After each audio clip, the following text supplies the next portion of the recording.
the subscribe button if you don't want me to come at night. Picture this, an old, dusty box filled with forgotten home videos. A relic from a bygone era, tucked away in the shadowy corners of the attic, buried under years of neglect and forgetfulness. A box that time had disregarded, filled with the echoes of laughter, the remnants of joy, and the shadows of the past. There's a certain allure to such artifacts, isn't there? A magnetism that tempts you to dust off the cobwebs and dive into the memories they hold. It's like a time capsule, a window to a past that's no longer within reach, filled with moments forever trapped within the confines of a magnetic tape. As I hoisted the box from its forgotten corner, a cloud of dust billowed around me, each particle an echo from a time long past. The box was heavier than I expected, filled to the brim with tapes, each one a cherished memory, a slice of life from decades ago. I could feel a tingle of nostalgia, a stirring of excitement, the thrill of unearthing these old memories. I carried the box downstairs, setting it on the coffee table with a thud that seemed to echo through the silent house. The tapes were dusty, their labels faded and barely legible. But as I picked up the first one, I could feel a sense of anticipation, a shiver of excitement. These were not just tapes, they were keys to the past, doors to memories that were once lived and then forgotten. I could almost hear the laughter, the chatter, the joyous moments that these tapes held. The anticipation was palpable, the excitement contagious.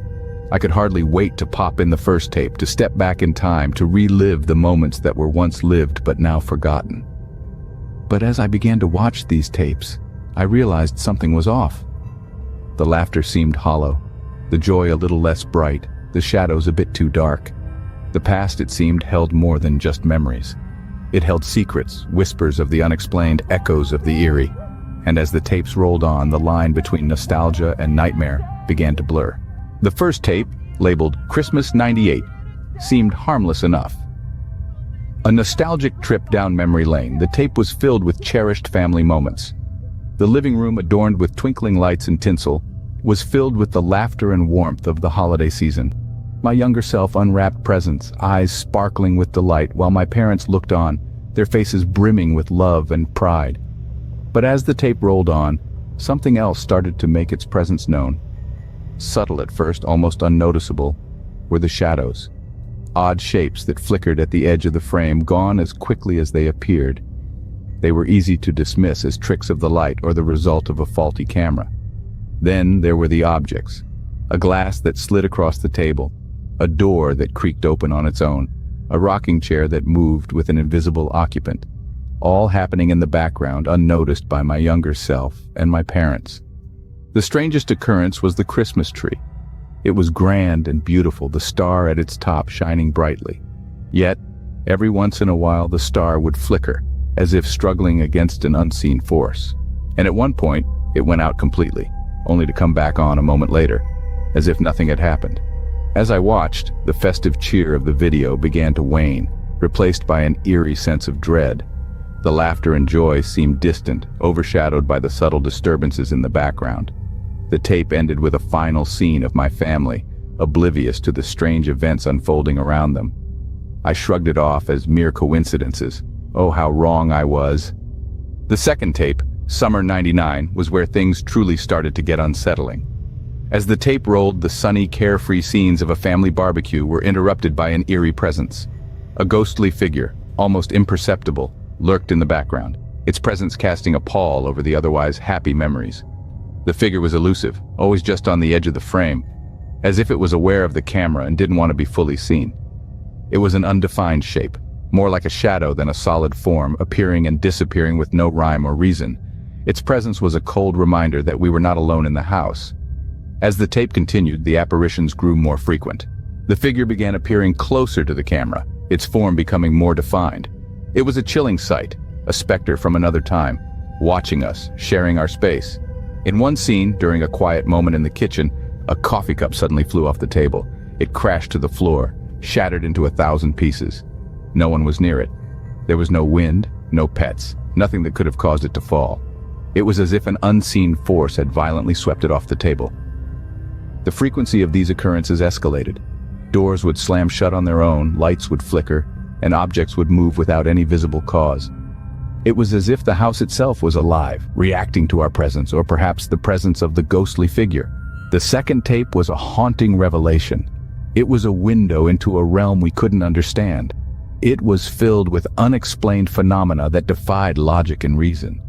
It was a stark reminder that there are things in this world that we may never fully comprehend. As the tape ended, I sat in silence, the weight of what I'd seen heavy on my mind. I couldn't deny it any longer. There was something in the house, something that didn't belong in the world of the living. I was no longer able to ignore these eerie occurrences. The third tape, Halloween 2000, was the most terrifying of all. This was the year we had a family reunion at our home, a time when the house was filled with laughter, joy, and unawareness of the lurking horror. The tape began innocently enough, the usual Halloween frivolity. Kids dressed as ghouls and witches, bobbing for apples, adults sharing ghost stories, all under the watchful eyes of the camcorder.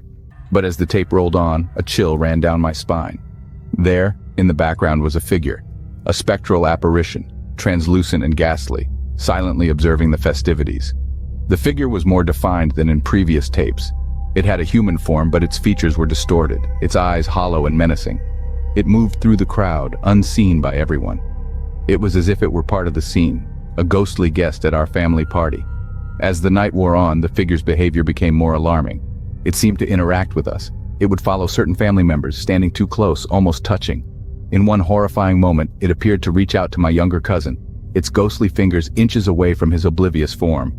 The figure's intentions became increasingly sinister. It wasn't just observing anymore, it was participating. It was as if it were trying to communicate, to reach out from beyond. The figure was no longer a passive observer. Its actions were deliberate, almost predatory. The tape ended abruptly. The last image was of the figure, standing alone in the now empty room, staring directly into the camera. Its hollow eyes seemed to bore into me, a silent message from the other side. The dread I felt was visceral, a cold realization creeping into my bones. In the quiet of the room, with the tape's eerie silence echoing around me, I could not deny the truth. The figure was not a trick of the light or a glitch in the tape. It was real. It was there, in my home, interacting with my family. The chilling reality hit me like a cold winter's gust. I was now fully convinced that my home was haunted. After watching these tapes, I could never see my home the same way again. Those familiar walls and cherished memories, they all took on a sinister hue.